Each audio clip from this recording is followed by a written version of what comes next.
Hello, everybody. Welcome back. It's a beautiful fall day. It's October 4th. I actually don't know if it's beautiful. And we're doing business and social stories to share with your friends. I'm sure it will be. Also, it probably wouldn't be fall everywhere. That's a good point if you're on the other side of the world. But what will be coming, whether it's fall for you or not, it's fall for Intel. And that means that they're going to bring us some new chips coming toward the end of the year. However, those chips are not going to be for you desktop PC builders. And they've kind of given us more information about that. There was a moment, a glimmer of hope, which they have now poured water on. Ars Technica has the headline, or felt it necessary to publish the article. Intel is reiterating, for the third time now, next generation Meteor Lake CPUs are not coming to most desktops this year.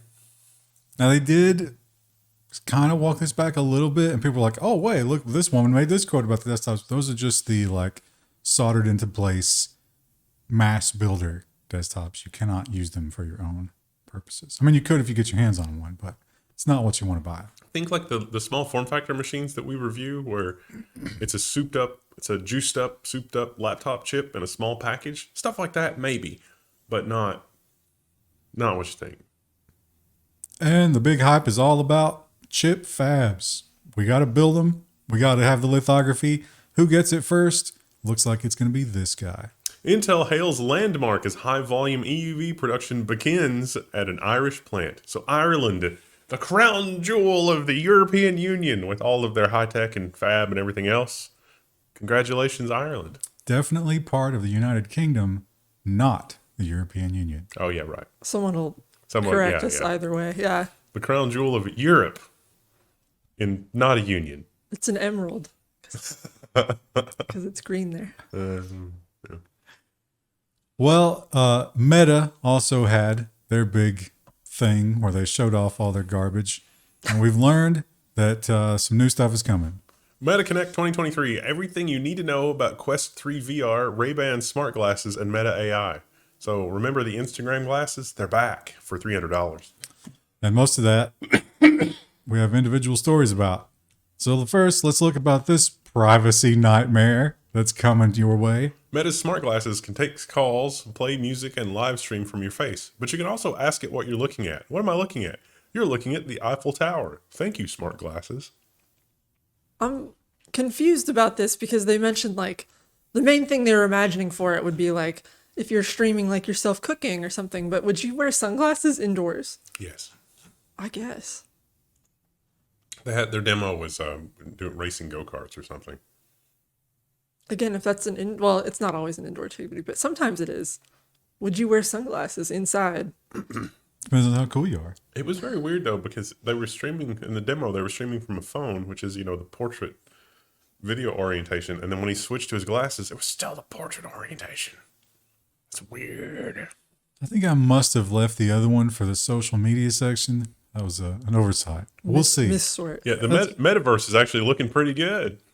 It'll be a fun Easter egg by the time we get to it. But before we get there, let's talk about another company who introduced something new just recently, but there might be a little problem with it. Does the iPhone 15 have an overheating problem? Here's what we know. So the usual MO for this is the hardware is not as fast as Apple would like, so they released a juiced up version that can get super hot, and then they release an update to fix it, which makes it slower, but by then the reviews are out that are like, oh my gosh, this thing is so much faster than the old one. Okay. They also are touting some new things, and by new things, I mean things that you could already do, but now are just more convenient because they've been forced to use a standard. iPhone 15 models support USB-C to Ethernet for faster internet speeds. Don't forget that USB-C port is not going to run at any kind of a modern speed unless you get the Pro version of the phone. They conveniently sort of left that out at the Mac Rumors website because, come on. But that heats it up too. Yeah, turns out. And Huawei made this groundbreaking announcement. Hey, we did it. We don't need your stupid chips. We made our own and we made a new phone and there's nothing you can do about it. And then it was their media day and everybody was just holding their breath. They're like, oh, we got to hear about this phone. So what do? Where's the phone? What phone? Huawei keeps quiet about the Mate 60 Pro, but takes aim at Tesla. Look at our rocket. Our rocket is amazing. And their electric car. Yeah. But yeah, they won't talk about the phone and they won't talk about the processor that's in the phone, even though the phone has been sold already. You think maybe they accidentally Qualcommed it? Oh, right. We're not supposed to have that Qualcomm. Crap. I mean, we'll find out soon. But they are bragging about this phone and the things that are inside of it, and they're continuing to say that we won, we did it, you couldn't stop us. No, it's not Qualcomm. We've got a new system on chip that features processor cores designed in-house in the Mate 60. It's like, all right, let's take a closer look at that. No. In reality, the efficiency cores are straight ARM. They changed nothing. But the performance cores might have a little bit of their special magic in there. Unless I got that backwards. One of the two is definitely true. And they're proud of it. Maybe they should be. And if you are an early adopter of foldable technology, good news, you can repair them. Bad news, your phone will not be anywhere near worth the value, making it worth repairing. Pixel Fold screen repair will cost $900. So if you have a phone or an issue with the foldable screen that is a result of abuse or accident, it's you might as well just get a new one. Look Or at hell, all maybe those even ribbon just- cables. Wear and tear. How are you not going to destroy one of those ribbon cables? I mean, for $900, I would expect to be able to just pop out a couple screws, pop out my motherboard, pop the motherboard in a new carrier that has everything, and call it a day. Oh, you'd be wrong. That would be more repairable than whatever that mess is. Maybe that's why they're all going to foldables, because they're like, oh, people won't be able to repair them. We're trying to get ahead of our lawmakers. I'm pretty sure about $8 more engineering would solve that. It's like, oh, you look, your phone is 1 millimeter thicker, but it will only cost $100 to repair. I'm going to opt for the thicker phone. Well, maybe that attempt to funnel us all into the hell of foldables is the reason for this headline. Smartphone sales down 22%. Good Lord. In Q2, the worst performance in a decade. Yeah, everybody's hanging on to their... This is worse than when the global situation started, which should tell you how bad things are. Well, to be fair, though, like, it's not very exciting to upgrade anymore. Like, I had an upgrade recently, and I was like, Congratulations, your iPhone is faster because it runs hotter. The iPhone 15 introduced literally nothing. It has a slightly better zoom camera. oh, girl, give us nothing.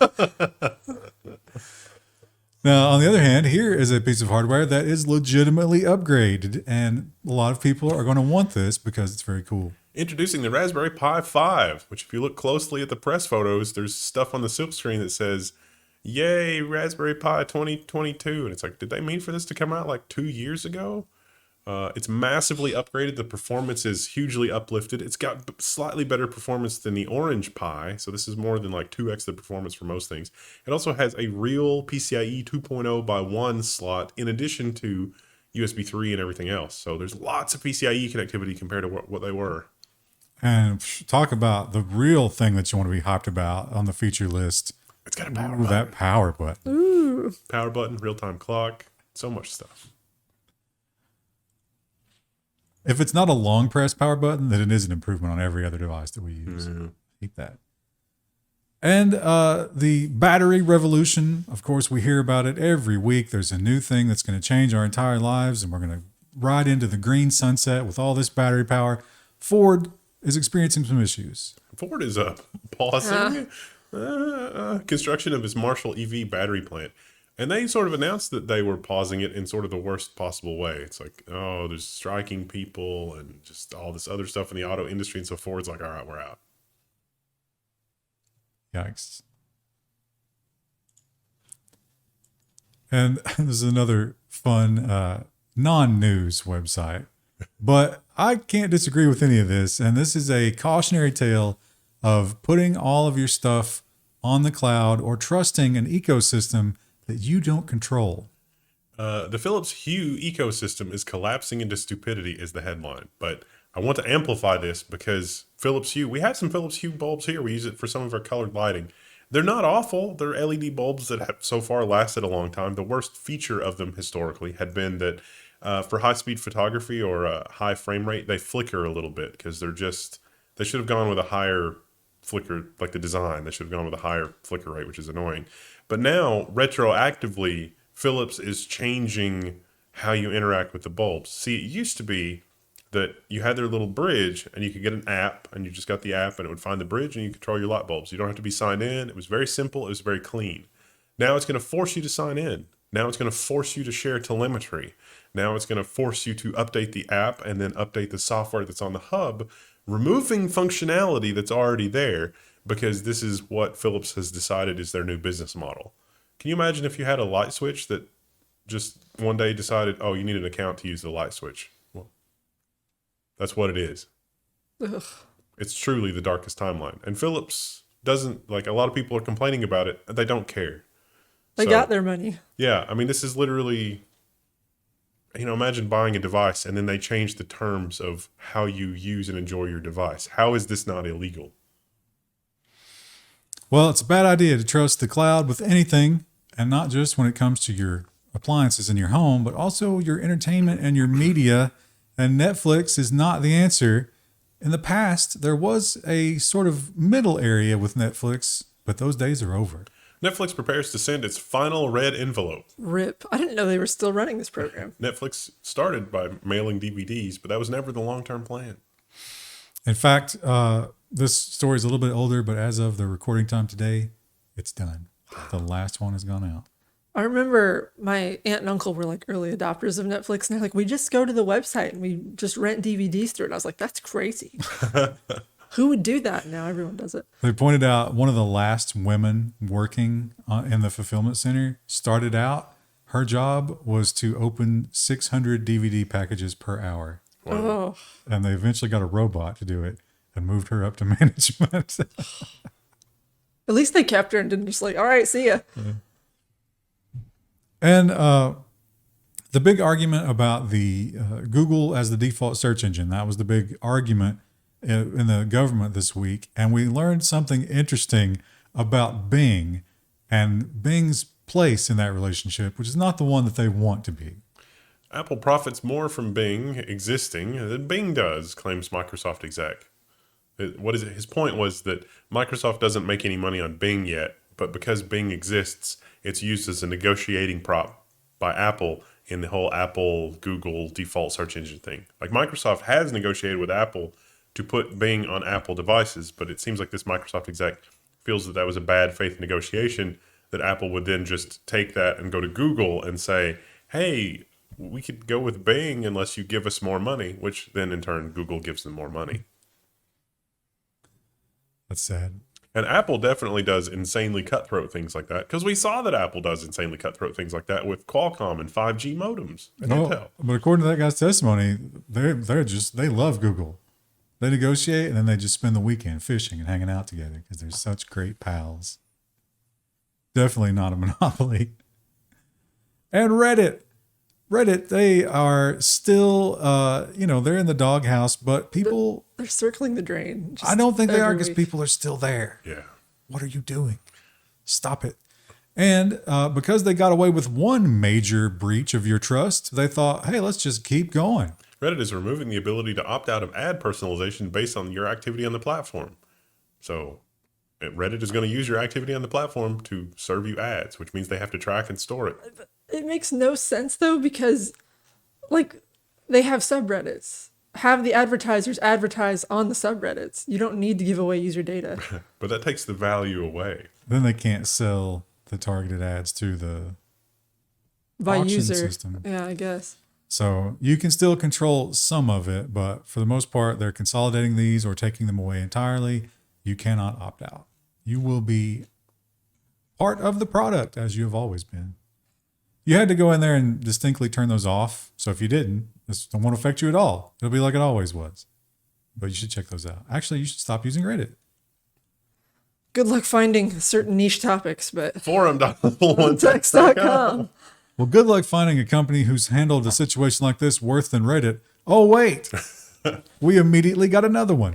Unity to roll back some key aspects of runtime fee policy is the ideal headline for Unity right now, but a lot of people are still really skeptical.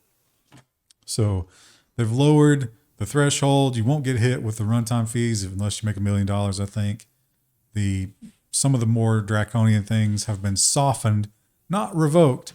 But as we must remember, they can change their mind anytime that they want. and these apologies ring a little hollow. Unity exec tells ours earnestly that he's on a mission to earn back developer trust. He's trying to save scum, but his save has been corrupted. Man, if only someone inside the company had warned him literally this would happen. I think those are lies. I don't think that he Yeah. means that at all. Yeah. And there are, all these little small groups who get together and talk about Unity and stuff like that. And good job for these guys from Boston. Unity dev group dissolves after 13 years over completely eroded community trust. Or company trust in the community. You would be a fool to trust them at this juncture. Boston Unity Group, their final meeting, September 27th. It happened. It's bittersweet. And when you're playing those games that are hopefully not made on Unity going forward, you might have a great new technology from Nvidia that's just going to make up all your frames. You don't even experience the real game anymore. Nvidia just decides what you should see. Nvidia hints at DLSS 10 delivering full neural rendering, potentially replacing both rasterization and ray tracing. Company demoed a basic neural network rendered world all the way back in 2018.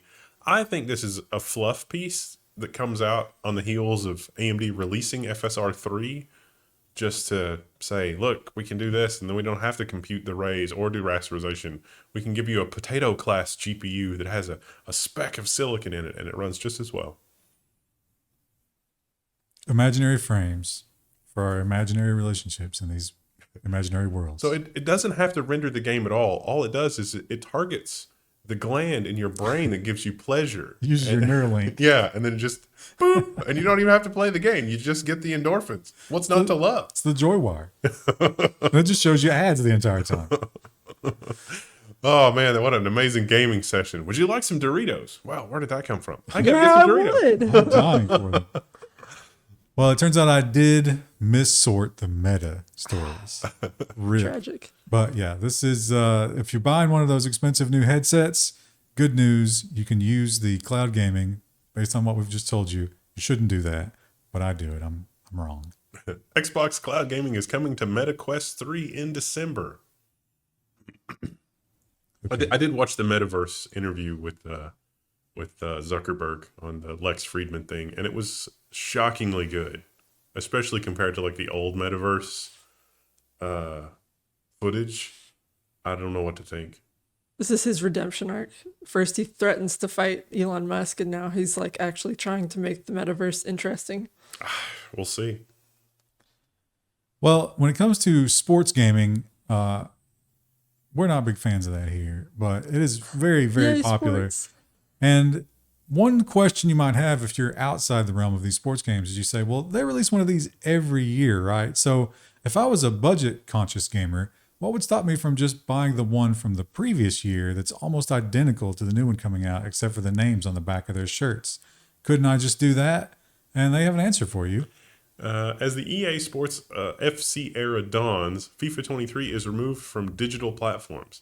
My takeaway from this was that FIFA and Electronic Arts Sports are fighting with each other, and so it's not FIFA anymore, it's EA Sports FC. But they did the same thing last year. Oh, okay. Yeah. Yeah. So, yes. Also, FIFA, these will not be official FIFA people anymore. I don't really understand why anybody would care about that. But they do. And Windows 11, they had the big update, and people have had some time to get their hands on it. And here, it's a shocking headline. Some of the features are bad. Windows 11's new Never Combine Icons feature is almost unusable. That's because they're only optimizing Windows 11 features for things that make line go up on whatever spreadsheets and dashboards they're using internally. They're not actually seeing if people use it, or they're not actually interested in making Windows 11 better. They're just interested in making line go up. Those are different things. What always gets me... They don't have to be, but they often are. They often are, yeah. What gets me with the group tabs is that it'll group all of your Firefox or Chrome tabs. But if you open an incognito window, it goes to a new thing. It doesn't get grouped in with the rest of them. I'm like, where is it? Where did it go? I'm sure I just opened that. Well, that's different. It's incognito. You obviously don't mean those to be together. Obviously. And the Google Reaper has been fed well lately, but there is one more snack at least coming up before the end of the year. Google Podcasts is shutting down in 2024. It's being merged into YouTube Music because obviously that makes perfect sense.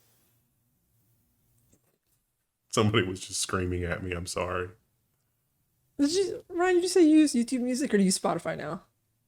I used Google Music. Google Music. Which they killed. Yeah. It was not good, though. You know what really shocked me about Google Music is how bad the search was. Really? Yeah. Have things become so bad that if you go back to just a directory full of files, it's like, oh, this is surprisingly pretty good. I mean, I use Spotify, and it's not terrible, but they're working hard to make it worse and worse. They are actually adding some new features, though, and this one I'm not interested in, but I can totally see that if I were a non-English speaker, I would be. Spotify tests voice translation feature for podcasts. I think they're going to try to do it in kind of the voice that it is actually in. Be interesting to see if that works well. And if you are trying to find your soulmate in this dark future, it's probably pretty difficult, especially in maybe the last couple of years when you're not getting out all that much. And the Match company, they've got the perfect answer for you. The Engadget article is you can find love on Tinder for $500 a month if you qualify for its elite tier. Or you could just, buy a new GPU every month. That's the same thing as love, right? Talk about attracting the ladies. I assume that's for like rich and famous people. Like that's what you're going for. In fact, they won't even let you sign up right now unless you meet some kind of requirements. Like they don't know what those are, but only 1% of the platform is getting an invitation. And those are the people who $500 a month probably doesn't mean much to. Well, we've learned that Netflix, they did the password crackdown, and sadly, tragically, it worked amazingly well. They made money. Their users did not abandon them in mass. We have found that it is an addiction that people will continue to pay any price for. And you know whose big black ears perked up when that happened? Disney's password sharing crackdown has begun. It's now explicitly against Disney Plus's policies for Canadian subscribers to share passwords outside their household.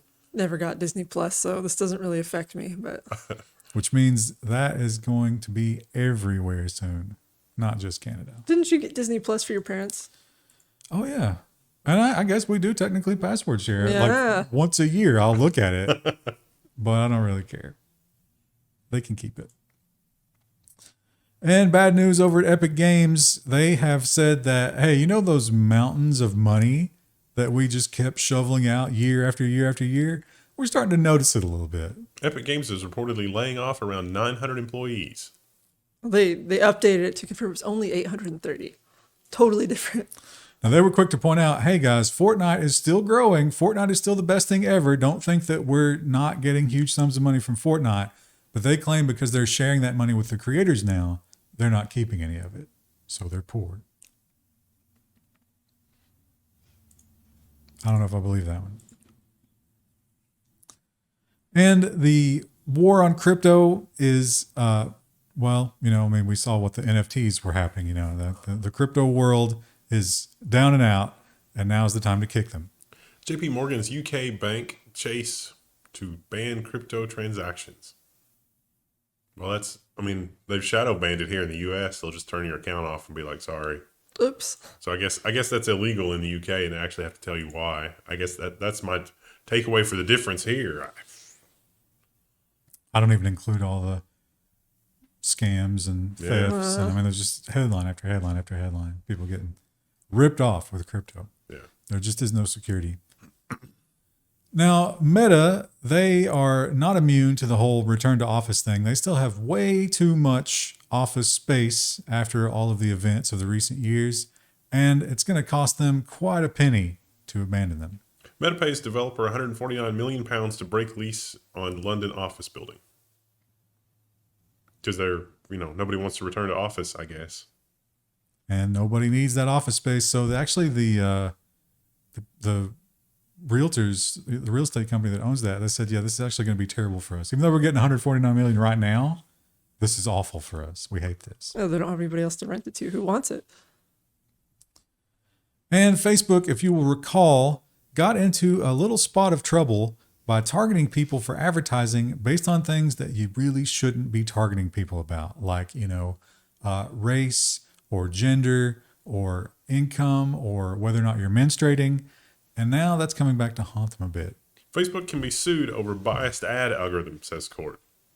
Yeah, it turns out that if you enable some of these things that are protected under the law, some of the bad behaviors that are prohibited under the law, I guess, classes that are protected under the law, you can be liable. Whoops. So Samantha Liape, she went on Facebook and she was looking for some insurance. And apparently the Facebook advertising said, hey, don't show our insurance to women over this age ever. We don't want them. And she says she can prove that. We're going to find out in court. And following in the footsteps of Elon Musk, Reddit, after alienating its entire user base and replacing all the moderators with scabs, is looking for a way to keep those scabs happy. Reddit will start paying you real money for good posts. X'd out. This is an attempt to keep people on the platform, and it's like, well, please don't leave. So there must have been some minor effect, because Elon Musk's move to do that reeked of desperation. So depending on how much karma you got, you could get as much as $1 per Reddit gold per month. That would be an amazing future, though, if we actually are moving into a future where you can earn a reasonable living. Just shit posting. Yeah, just engaging with people on Twitter, and it's like, oh, I have enough interest in advertising in the platform that they can give me a reasonable salary. Somehow, I don't think it's going to work out that way. No. People will game that system next week. Yeah, well, or I think sooner. Reddit, it said it was like you had to have a minimum of 10 gold per month to get paid out, or else it rolls over. Yeah, and then you have to keep your karma up. And it's like people are just on a race to just fill the internet with more and more garbage. And it's like, can we just have more high quality stuff? Well, where you're probably not going to get high quality posts is on TikTok. It is garbage by definition. It is just meant to, keep you addicted. And you might be wondering, well, whatever happened to our war on TikTok? The answer perhaps is billions of dollars. The Wall Street Journal article is the billionaire keeping TikTok on phones in the U.S. Best last name we've had in a long time. Yas. As in Yas girl. Yas queen. Yeah. Well, his name might be fun, but I don't think he is. No. He has donated a lot of money to a lot of different people. He is part of a venture capital group that the Club for Growth, which is invested a lot of money in TikTok. Since 2012. And they were not particularly happy when everybody started banning them. So he has been working behind the scenes to get the lawmakers to ease up on that. And several have. For relatively low amounts of money as well. That's always the way it is in politics. It's wild. Do you realize you have the power here? If you're going to accept a bribe, go higher. And we often condemn Apple and Google and Tesla and all these big companies for bowing down to China when they have these demands that are not very pro-people. They're really just pro-corporate. But Kenya said, hold my beer, because they went extreme. TikTok working on Kenyan government to ban LGBTQ content in the country. There were some deranged takes in here. Yeah, this is just sad. It is illegal. But it's illegal in Kenya, so... Yeah. Because they're worried that there won't be any more children. And I was like, what? Because life as a Kenyan child is so much fun, I bet. And the world, the narrative used to be so pro Elon Musk. Boy, he was the prince of electric vehicles, and they just worshipped him so much. Then he made some decisions they didn't like, and it has been a dog pile since then. The EU says that Twitter/X is the worst platform for disinformation, just as it removes a way for you to report election misinformation.